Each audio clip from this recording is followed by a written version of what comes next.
할렐루야. 오늘 저 앞에 나오신 여러분 한 분 한 분 환영하고 예수의 이름으로 축복합니다. 이 로마서는 되게 어려운 책이에요. 로마서는 성경을 공부하면 공부할수록 어려운 책 중에 하나가 로마서입니다.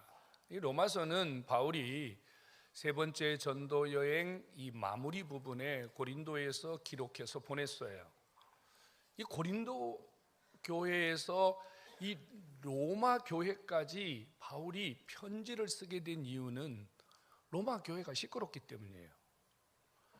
세계는 로마로 통한다. 우리가 그 말을 기억하죠. 당시에 로마는 세계적인 도시였습니다. 모든 사람들의 문화, 모든 사람들의 언어, 모든 사람들의 패션, 이런 것들이 다 로마에서 이루어졌습니다. 그러니 당연히 로마에는요, 세계 민족의 모든 사람들이 다 한 곳에 모여들죠. 거기에 교회가 세워졌어요. 당연히 교회의 구성원들이 유대인, 이방인, 이제 크게 나누어서 이방인이지만 이방인 속에는 허다한 민족의 사람들이 교회 안에 몰려들게 된 거예요. 자, 여러분, 우리 각자 민족성, 문화성을 갖고 살아요. 자기들마다 살아가는 삶의 패턴이 있다는 얘기죠. 한국 사람은 한국 사람의 패턴이 있고, 일본 사람은 일본 사람 패턴이 있고, 중국 사람은 중국 사람 패턴이 있잖아요. 이런 사람들이 한 곳에 모여서 교회를 이루어 놓으니까 교회 안에 갈등이, 싸움이 끊어지지 않는 거예요. 특별히 교회 주축이 되었던 사람들이 누구냐면 유대인입니다. 여러분, 유대인이 어떤 사람입니까? 나면서부터 율법을 배우고 나면서부터 율법에 아주 익숙해진 사람이죠. 그러다 보니 하나님을 좀 안다고, 성경을 좀 안다고 유대인들이 교회 안에서 주도권을 쥐고 있는 거예요. 그래서 교회 들어오는 수많은 사람들을 향해서 너 율법 지켜라. 너 율법 지키지 않으면 구원받지 못한다. 율법, 할례 이런 것들로 자꾸 이방인들의 신앙을 옥죄는 겁니다. 신약 성경은 393년에 기록이 되었습니다. 그러면 예수님 승천하신 이후에 350년 동안 신약 성경은 존재하지 않았어요. 오로지 구약 성경 하나밖에 없었어요. 그러면 이방인들은 구약 성경에 대해서는 완전히 무지한 자입니다. 성경에 대해서 한마디 할 수 있다면 유대인밖에 없거든요. 그런 유대인들이 교회 안에서 자꾸 이 율법을 가지고 성도들의 삶을 힘들게 하는 겁니다. 이 이야기를 바울이 들었습니다. 그래서 바울이 로마 교회에 편지를 보내면서 뭘 썼냐면요, 아직은 한 번도 신학이라고 하는 것이 정립이 되지 않았어요. 예를 들자면 구원이 뭐냐, 복음이 뭐냐, 믿음이 뭐냐, 성화가 뭐냐, 천당이 뭐냐, 여기에 대해서는 아직도 아무도 정리를 해놓은 사람이 없었다 그 말이에요. 비로소 바울이 로마 교회에 편지를 보내면서 이 신학적인 부분을 정리를 해놨습니다. 복음은 뭐냐? 예수가 복음이다. 구원은 뭐냐? 예수 그리스도를 믿는 것이 구원이다. 믿음은 뭐냐? 예수 믿는 게 믿음이다. 성화는 뭐냐? 예수 믿고 천국 갈 때까지 우리가 변화된 삶을 사는 것이 성화다. 성령님은 누구시냐? 성령님은 보혜사라는 분인데 우리 안에 성령이 내주하시면서 우리를 도와주신다. 천당은 어디냐? 하나님의 나라다. 그 천당은 어떻게 가느냐? 예수 믿으면 간다. 예수 믿고 천당 갈 때까지 신앙과 삶에 대하여 구체적으로 잘 정리해서 기록을 했다 그 말이에요. 예수 믿는 사람들에게 율법이 필요하냐? 필요하지 않다. 할례가 필요하냐? 필요하지 않다. 유대인들에겐 쇼킹, 이방인들에게는 그러면 그렇지. 교회 안에서 크고 작은 문제들이 해결도 되지만 또 그러면서 보이지 않는 갈등들, 대립의 세력들이 이 로마서를 통해서 하나씩 둘씩 해결되기 시작한 겁니다. 자, 문제가 해결되는 것이 뭐죠? 문제가 해결되는 것이 은혜임을 믿으시기 바랍니다. 바울이 1장부터 16장 편지를 써서 보냈는데 사실 우리가 보기에 1장, 2장, 3장, 4장, 5장, 6장이죠. 바울이 편지를 보낼 때는 한 장으로 보냈단 말이에요. 요즘처럼 이렇게 인쇄술이 발달한 것도 아니고 이렇게 얇은 종이가 있던 때가 아니에요.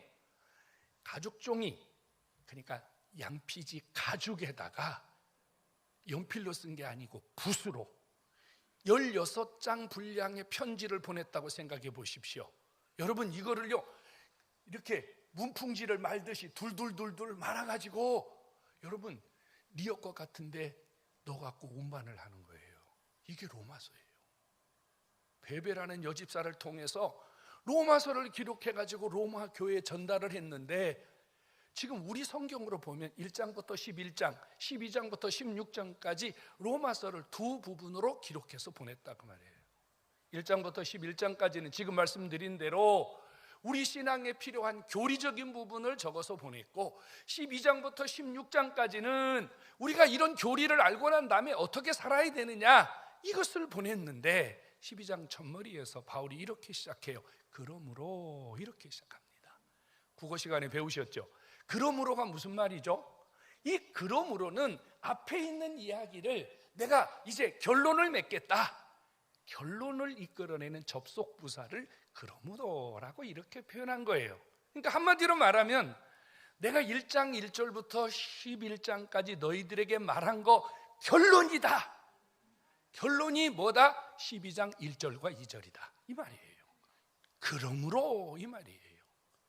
성도 여러분, 로마 교회를 향하여 바울이 메시지를 주었습니다. 하나님은 그것을 또다시 우리에게 성경으로 만들어서 우리에게 메시지로 주셨습니다. 오늘 저와 여러분들은 로마 교회를 향한 그러므로라고 하는 결론적인 이 접속부사 하나를 가지고 우리가 어떻게 주님 앞에 나아갈 것인가를 로마 교회에 바울을 통해서 말하셨듯이, 오늘 성령께서 기록된 성경을 통해서 오늘 저와 여러분들에게 주시는 말씀이 있음을 믿으시기를 축원합니다. 바울이 말하는 건 하나예요. 그러므로 너희가 1장부터 11장까지 은혜를 알지 않느냐, 믿음이 뭔 줄 알고 구원이 뭔 줄 알고 예수가 뭔 줄 알고 복음이 뭔 줄 알았느냐? 그렇다면, 은혜를 받았다면, 하나님을 안다면, 복음을 받았다면, 믿음을 가졌다면, 그러므로 이제부터는 너희는 너희 몸을 하나님이 기뻐하시는 거룩한 산 제물로 드려야 된다는 거예요. 옛날 성경에는요, 너희 몸을 하나님이 기뻐하시는 거룩한 산 제사로 드려라, 이렇게 써 있는데, 이 공동 번역을 하면서 제물로 바꿔놨어요. 제물 뭔지 아세요?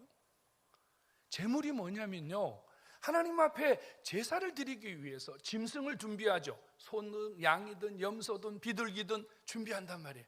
그 비둘기를, 그 양을, 그 염소를 하나님 앞에 제물로 드리기 위해서 제단까지 가지고 오면 수의사 제사장이 머리부터 발끝까지 샅샅이 뒤집니다. 점이 있거나 흠이 있거나 병들었거나 문제가 있다면요, 불합격. 제사장이 종류가 많아요. 그 수의사 제사장이 철저하게 살펴가지고 합격을 하면 하나님 앞에 제물로 드리는 거예요. 어떻게 해요? 죽이는 거예요. 양이나 염소가 고통을 느끼지 않도록 순간적으로 목을 따버립니다. 그리고 배를 갈라서 내장은 내장대로, 피는 피대로, 몸은 몸대로 하나님께 드려요. 이게 제물이에요. 바울이 이렇게 말해요. 너희 몸을 하나님이 기뻐하시는 산 제물로 드리라. 하나님이 우리 몸 드리는 것을, 우리가 제물처럼 우리의 몸을 드리는 걸 기뻐하신대요. 그럼 우리는 어떻게 해야 되는 거죠? 죽어야 되는 거예요. 좀 미안합니다만 순간적으로 우리 목을 다 따야 돼. 그리고 우리 다 배를 갈라야 되고. 가능해요? 하나님 정말 이런 제물된 우리의 모습을 원하실까요? No, 아니에요. 하나님이 원하시는 산 제물이란 무엇을 의미할까요? 여러분, 하나님 앞에 제물이 되기 전에 이 짐승을 한번 잘 기억해 보시기 바랍니다. 이 제물이 하나님 앞에 오기 전에는요, 지 맘대로 살았어요. 가고 싶은 데 가고, 먹고 싶은 거 먹고, 똥 싸고 싶으면 똥 싸고, 자고 싶으면 자고, 지 맘대로 살았어요. 그런데 그것을 하나님 앞에 갖다 놓고 제물이 되었을 때는, 하나님께 제물로 드려진 다음에는 지 맘대로 살 수 있어요, 없어요? 없어요, 여러분. 너희 몸을 하나님이 기뻐하는 산 제물로 드리라는 말은 무슨 뜻이에요? 은혜 받은 자는, 하나님을 아는 자는, 신앙이 있는 자는 어떻게 살아야 된다고요? 삶의 방향이 바뀌어야 된다. 내 마음대로 살았던 내 삶의 방향을 이제는 하나님이 기뻐하시는 방향으로, 내 몸이 하나님이 기뻐하는 방향으로 자꾸 내 삶의 방향이 바뀌는 것, 이것이 하나님이 기뻐하는 산 제물된 삶인 줄로 깨닫기를 축원합니다. 여러분, 은혜 받으면 우리는 달라진다니까요. 사람이 은혜 받으면 달라져요. 여러분, 공산주의 있는 사람들에게 세뇌를 시킵니다. 그래서 사람을 억지로 바뀌어요. 그러니까 억지로 사람을 바꿔놨기 때문에 여러분, 기쁨으로 하지 않아요. 즐거움으로 하지 않아요. 안 하면 죽기 때문에 하는 거예요. 그런데 우리는요, 하나님이 우리 안에 감동이라는 걸 줘요. 은혜라는 걸 준다고 말이에요. 그럼 이 은혜는요, 누가 강요하고 누가 억지로 끌고 다녀서 우리의 삶이 달라지는 것이 아니라 스스로 이렇게 살아야지, 이렇게 살아야지, 우리의 삶의 방향이 주님을 향하여 스스로 달라지는 줄로 믿으시기 바랍니다. 만일 우리가 은혜를 받았는데 우리의 삶의 방향이 여전히 옛날에 내가 살았던 방향으로 그대로 간다면 우리의 은혜는 지속될 수 없습니다. 은혜는 순간으로 끝나버릴 겁니다. 더 큰 은혜의 자리로 나아가는 것은 불가능합니다. 오늘 저 앞에 나오신 여러분 속에 은혜가 있습니까? 대답이 어째죠? 다시 한번 여쭤보겠습니다. 여러분 안에 은혜가 있습니까? 저는 한 주간 하나님이요, 주일부터 수요일까지 강사님을 통해서 은혜를 주셨어요. 은혜 안 받으셨나 봐요. 아멘이 어째 그러시네? 은혜 받으신 분만 아멘 하십시오. 어느 분이 저에게요, 한 4-5분이 전화를 하셨어요. 목사님, 제가 이번에 부흥에 은혜 받았어요. 제 몸이 좀 많이 아팠는데요, 은혜 받은 다음에 깨끗하게 고쳐졌어요. 아멘 안 하면 여러분도 안 고쳐져요. 남이 고침받았을 때 아멘해야 나도 고쳐지는 거예요. 할렐루야. 오늘 일부 예배 끝났는데 우리 손장로님이 그러세요. 그분 허리가 너무 사고 나가, 허리 엄청 아팠거든요. 근데 예배 마치고 나면서 우리 손장로님이 그러시는 거예요. 목사님, 예배를 앉아서 드릴 수가 없어서 그분이 맨날 서서 이렇게 예배 드린 분이거든요. 목사님, 이번 부흥회 기간 동안에 은혜 받았는데 허리가 싹 나았어요. 아멘 안 하면 여러분 허리 안 낫는다니까. 아멘을 해야 낫는다니까요. 또 어느 분이 이래요. 목사님, 제가 지긋지긋하게 해결 안 되는 문제가 있었는데 이번 부흥회 동안 하나님이 은혜 주셔가지고 그 왼수 같은 인간이 마음이 변해가지고 스스로 저에게 굴복했어요. 할렐루야. 여러분, 이게 은혜예요. 그럼 은혜를 받았으면 어떻게 해야 돼요? 하나님이 나에게 은혜를 주셨구나, 하나님이 나를 사랑하시는구나, 하나님이 나를 기억하시는구나. 그러면 어떻게 해야 돼요? 자꾸 세상으로 가야 돼요? 아니잖아요. 은혜 주신 하나님을 향하여 내 삶의 방향이 달라지는 것이 은혜 받은 자의 삶인 줄로 믿으시기 바랍니다. 달라져야 돼요. 은혜 받았으면 반드시 삶이 달라지게 돼 있어요. 반드시 방향이 바뀌게 돼 있어요. 바울은 로마 교회를 향해서 이렇게 말합니다. 너희의 몸이 예배를 향하여 방향이 바뀌어야 된다. 너희 몸을 하나님이 기뻐하는 산 제물로 드려라. 그리고 여러분, 성경에 이렇게 써 있어. 이는 너희가 드릴 영적 예배니라. 그 영적이란 말에 여러분 성경 아래 보면 일 그러고 합당한 이렇게 써 있단 말이에요. 합당한 이 말이에요. 은혜 받았느냐? 너희 몸을 하나님 앞에 예배자로 드리는 것이 합당한 제물된 자의 삶인 줄로 깨닫기를 축원합니다. 은혜 받은 예배를 안 나온다. 이 가능해요? 예배를 빠지면서 하나님 내게 은혜 주신 게 너무 좋아서 내가 하나님 감격합니다. 그리고 맨날 예배 자리에 빠져서 세상에 가 있고 지 맘대로 살고 은혜 받은 자라고 우리가 어떻게 그 사람의 삶을 인정할 수 있겠습니까? 제가 목회하면서 보니까요, 은혜 받으면요 새벽기도 안 나오던 사람이 새벽기도 나오고, 은혜 받으면요 금요기도 막 나오고, 은혜 받으면 오전 예배만 마치고 튀던 인간이 산부 예배도 드리고, 은혜 받으면요 예배 마치고 밥도 먹고 가고, 은혜 받으면요 앉아서 구역 예배도 드리고, 할렐루야. 이게 은혜예요. 점검해 보세요. 여러분 삶의 방향이 예배를 향해서 움직이고 있습니까? 내가 예배를 향해서 내 몸이, 예배를 향해서 내 삶이 자꾸 방향을 바꾸고 있다, 이것은요 내가 달라졌다는 증거예요. 하나님 내게 은혜 주셨다는 증거입니다. 자, 배가 동쪽으로 갑니다. 배가 지금 동쪽으로 가는데요, 선장이요 딱 돌아서서 하는 말이, 나 방향 바꿨다. 가능합니까? 배는 지금 동쪽으로 가는데 선장 혼자서 서쪽을 바라보면 방향이 바뀐 겁니까? 아닙니다. 여러분, 마음만 먹어서 삶이 바뀌나요? 말만 하면 바뀌나요? 아니에요. 행동이 바뀌어야 돼요. 행동이 바뀌어야 돼요. 오늘 저 앞에 나오신 여러분 속에 하나님이 주신 은혜가 있다면 자꾸 예배를 사모하고, 자꾸 예배 자리에 나가서 하나님 주신 더 큰 은혜를 누릴 줄 아는 영적인 예배, 합당한 예배자가 세워지기를 예수의 이름으로 축원합니다. 그 다음에 바울이 이렇게 말해요. 이 세대를 향해서 방향을 바꿔야 된다. 너희는 이 세대를 본받지 마라. 세대라는 말이 무슨 뜻일까요? 보통 뭐 한 세대 그러면 30년 그래요. 그래서 우리 집은 3세대가 모여 삽니다. 그래, 할아버지, 아버지, 손자가 모여 살면 3세대가 모여 산다 그래. 그 세대를 의미할까요? No, 그 세대 아닙니다. 여기서 말하는 세대는 코스모스입니다. 세상이에요. 세상입니다. 여러분, 우리는 세상을 향해서 늘 우리의 방향이 이 세상을 향하고 있었어요.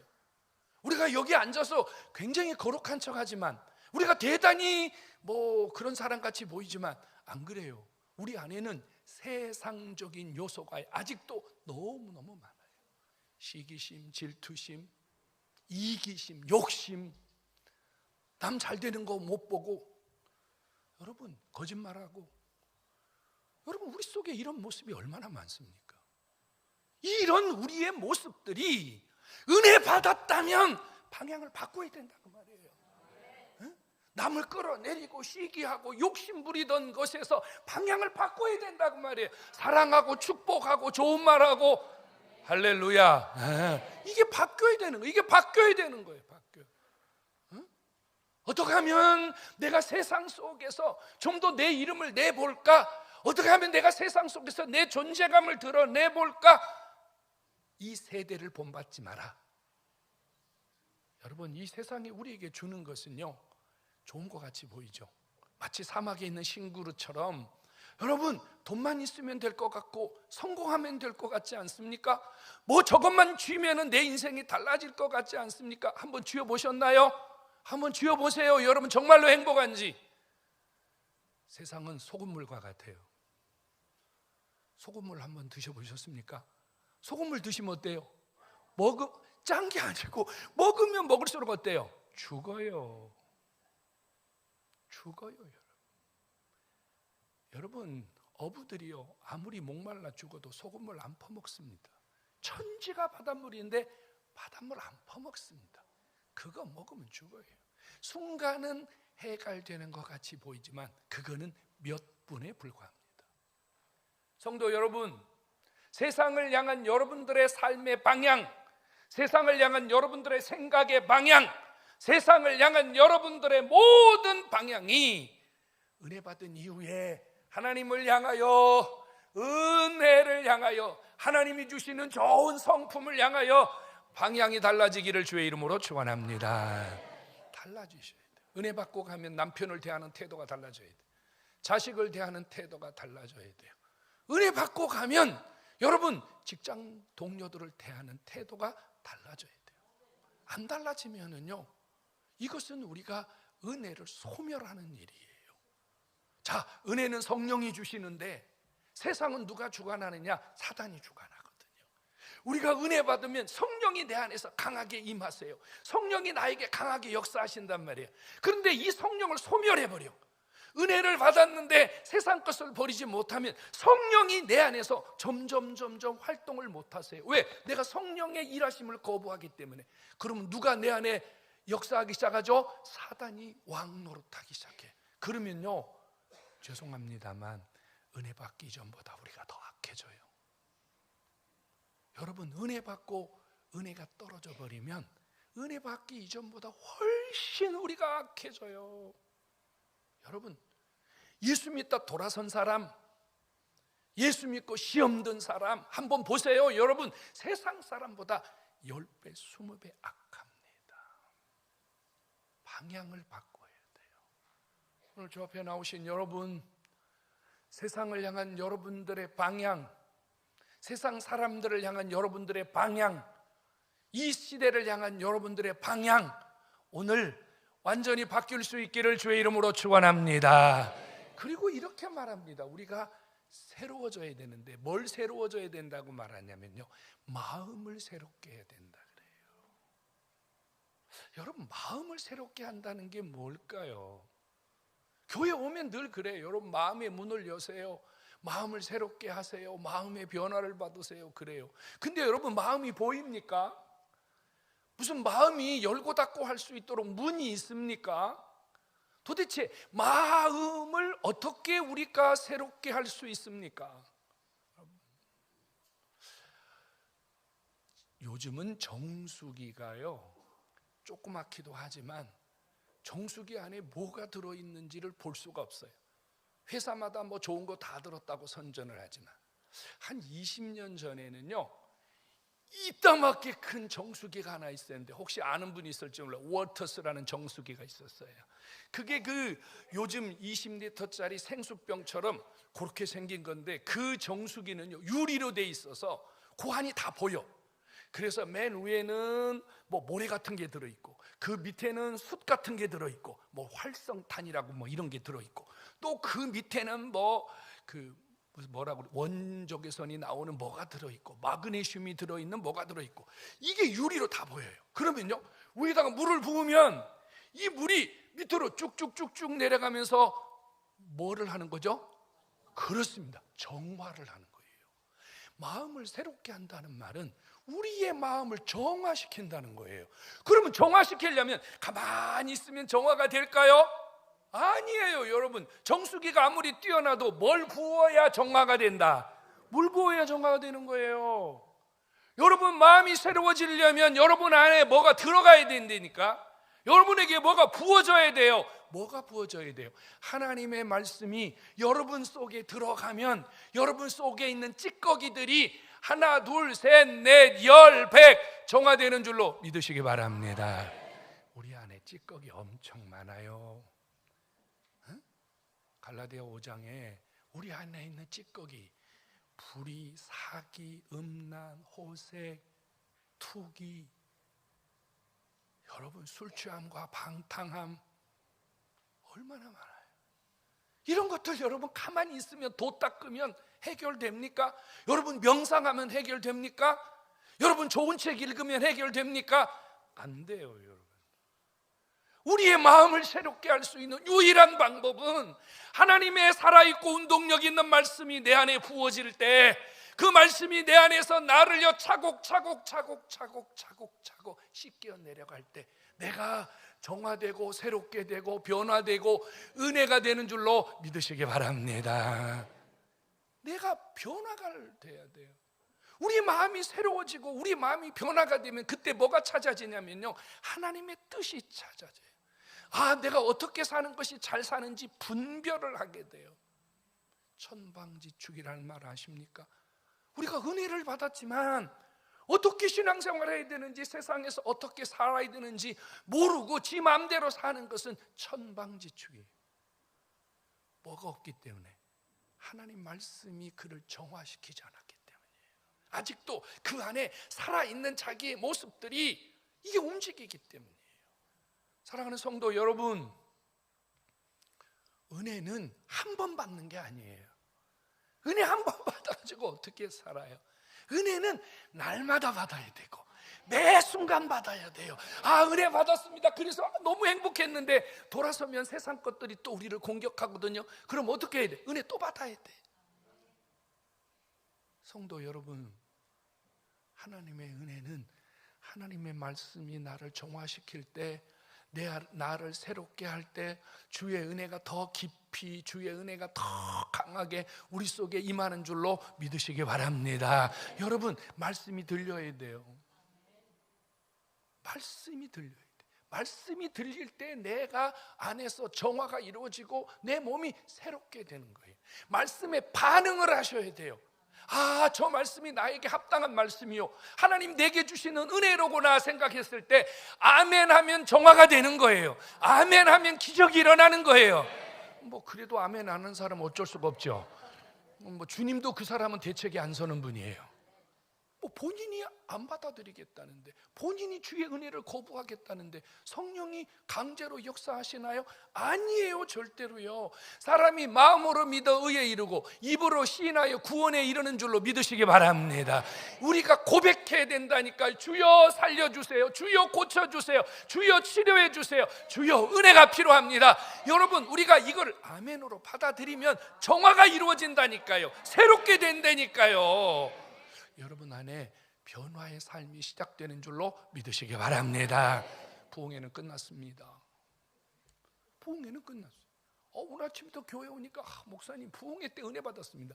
나는 맨날 은혜 주는데 나한테 그런 소리는 안 하고, 나는 일주일에 10번씩 설교하거든. 여러분, 얼마나 이 담임 목사가 은혜를 끼칩니까? 근데 나한테는 그 소리 안 하고, 목사님, 강사 목사님 4번 설교했다고, 목사님 겁나게 은혜가 된다고 이 5장 6부를 찢어놓는 성도들이 꽤나 많더라고요. 아이고 그래요, 고맙습니다 하지만 돌았을 때 어이구 이러단 말이야. 부흥회는 끝났어요. 지금부터는 뭐가 필요해요? 부흥회는요, 은혜의 문을 연 거예요. 아, 그동안 내가 좀 힘들고 지치고 내가 조금 내 안에 뭔가 좀 답답했던 부분들이 부흥회를 통하여 이제 조금 열리기 시작한 거. 그럼 이제부터 어떻게 돼요? 여러분들의 삶의 방향이 바뀌면 그 문이 활짝 더 크게 열리는 줄로 믿으시기 바랍니다. 하나님이 복을 주시려고 여러분들에게 이제 한 걸음 내디디신 거예요. 이제 여러분들의 삶의 방향이 주님을 향하여 더 적극적으로 나아가면 하나님이 여러분들에게 더 많은 역사를 이루어 주실 줄로 믿으시기 바랍니다. 은혜는 살아있는 거예요. 아, 내가요 왕년에 은혜 받았거든요. 제가 옛날에요 어떻거든요. 이건 죄송합니다, 아무 쌀데기 없는 소리. 응? 여러분 집에 옛날에 황소가 있었으면 뭐해? 옛날 여러분 집에 금괴가 100개 있었으면 뭔데? 지금 아무것도 없는데. 지금이 중요한 거예요. 나 옛날에 은혜 받았습니다. 이게 뭐가 중요하냐고요. 여러분, 하나도 안 중요하다니까요. 지금이에요. 지금 내 속에 은혜가 있느냐 말이에요. 내 속에 성령 하나님이 여러분 안에 이런 은혜를 이제부터 더 강력하게 주시기 위하여 여러분 삶 속에 더 큰 역사가 일어날 줄로 믿으시기 바랍니다. 중요한 것은 여러분들의 삶의 방향을 주님을 향하라고 말이에요. 주님을 향하여 여러분 삶을 고정시키라고 말이에요. 사랑하는 성도 여러분, 예배가 중요합니다. 예배 잘 안 나오면서 성공한 사람, 예배 잘 안 나오면서 은혜가 크다는 사람은 믿을 수 없는 사람입니다. 목사는 그런 사람들 안 믿어요. 솔직하게 말하면요, 목사들은요 예배 생활 열심히 안 하는데 어쩌고 저쩌고 우리 별로 그거 안 믿어요. 그럴 수가 없거든요. 우리 안에 계신 성령님은, 우리 안에 계신 은혜의 주님은요, 나를 은혜 주시면 집에 가만히 두질 않아. 세상에 가만히 두질 않아. 주님을 향하도록 무조건 만들어버려. 막 속에서요 주님 앞에 가지 않으면 견디지 못하게 만들어버려요. 응? 한번 간증했나요? 주님 앞에 중학교 3학년 때 은혜 받으니까요 새벽 기도로 가고 싶은 거예요. 새벽 기도. 따르릉 시계도 없고 아무것도 없어요. 저녁에요 물을 한 2바가지 먹고 잡니다. 그러면요 새벽 기도 갈 시간쯤 되면 신호가 딱 와요. 그럼 그냥 새벽 기도 가는 거예요. 교복 챙겨서요. 아버지한테 걸리면 맞아 죽으니까 들고 튀는 거예요. 여러분, 안 가고 싶어도 안 갈 수가 없다니까. 속에 예수 그리스도 성령 하나님의 은혜가 막 가게 만든 거예요. 안 가면 못 견디게 만드는 거예요. 예배를 안 드리면 못 견디게 만드는 거예요. 은혜인 줄로 믿으시기 바랍니다. 여러분, 자기를 잘 다스려야 돼요. 못된 습관, 나쁜 습관, 안 좋은 버릇, 여러분 이거 잘 절제하셔야 돼요. 그거 그냥 계속 가지고 있다가는요, 은혜는 이것보다 더 작은 그릇에 담겨집니다. 그냥 여기 좋은 거 하나 있다, 요거네. 여기다 얼마나 담겠어요? 이거 담아놓고요, 이렇게 하면 쏟아지고 이렇게 하면 쏟아져요. 우리 안에 있는 못된 버릇들이 나를 절제시키고 나를 깨트리는 거, 이거 하지 않으면요, 은혜는 내 안에서 강하게 역사할 수 없어요. 성도 여러분, 은혜는요 세상을 향하면 절대로 오지 않습니다. 하나님 아버지, 여러분 한 사람 한 사람을 위해서 더 크고 놀라운 일들을 준비하고 계심을 믿으시기 바랍니다. 여러분 주님 앞에 오면 손해나지 않아요. 주님 앞에 오면 실망하지 않아요. 주님 앞에 오면요, 여러분 삶에 반드시 주님께서 주시는 놀라운 역사가 있음을 믿으시기를 축원합니다. 자, 오늘부터 우리는요 또 한번 하나님 앞에 이렇게 자꾸 되뇌어야 합니다. 그러므로 은혜 받자, 그러므로 예배하자, 그러므로 좀 더 달라지자, 그러므로 새롭게 되자, 그러므로 주님을 할렐루야. 자꾸 그러므로 여러분의 삶을 일으켜야 됩니다. 하나님 살아계신 거 믿으시기 바랍니다. 하나님 은혜 주셨으면요, 여러분들에게 반드시 하나님이 결과를 주시려고 은혜를 주신 거예요. 이 결과는 어디서 받냐면요, 은혜는 예배당에서 받고, 결과는 어디서 받아요? 삶에서 받아요. 삶에서. 예배당에 앉아 있는데 하나님이 여러분들에게 돈 주려면 돈은 예배당에서 주는 게 아니야. 난 돈이 없어요. 누가 어디서 줘요? 여러분이 나가서 일할 때, 사업할 때, 여러분들이 움직일 때 하나님이 거기서 주시는 줄로 믿으시기 바랍니다. 여러분 여기서는 변화가 됐는지 안 됐는지 아무도 몰라요. 변화가 됐는지 안 됐는지는 어디서 알아요? 삶 속에 들어가면 알아요. 삶에 가면 알아. 삶에 가. 마누라가 알고, 새끼가 알고, 주변 사람들이 알아요. 거기서 하나님의 기적이 일어나는 거예요. 하나님 기대하시기 바랍니다. 하나님 기대하시기 바랍니다. 반드시 여러분 속에 하나님이 주실 은혜가 있음을 믿고, 오늘 다시 한번 그러므로 저는 이제 주님을 위하여 내 삶을 바뀝니다 결단하시고 기적 받으시기를, 은혜 받으시기를 주의 이름으로 축원합니다.